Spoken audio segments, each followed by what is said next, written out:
আমরা আগামীতে একটি সুষ্ঠু নির্বাচন কিভাবে হতে পারে সেই ব্যাপারে আমাদের ভূমিকা এবং যে ব্যাপারে উনি কথা বলেছেন, আমরা আমাদের কথা বলেছি। Well, I'll be brief, but what I can say is that we've just had a conversation about the future, right? I'm very glad to be here and to offer the services of my country to Bangladesh in this new era.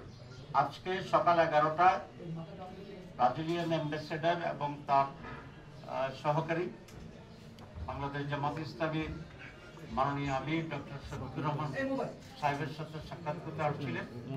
সেখানে জামাতের অনেক কেন্দ্রীয় নেতৃবৃন্দ সহ আমরা দীর্ঘ আলোচনা করেছি।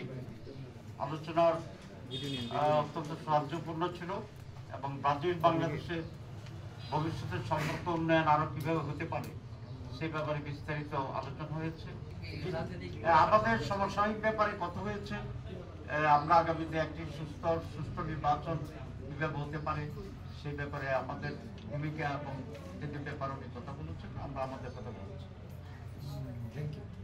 তাই ভাই একটা বিষয় হলো যে বিএনপির সঙ্গে আপনাদের সবসময় এখন হচ্ছে, তো সেটা কি আসলে জামাতের পপুলারিটি বাড়ছে যার কারণে হচ্ছে কিনা?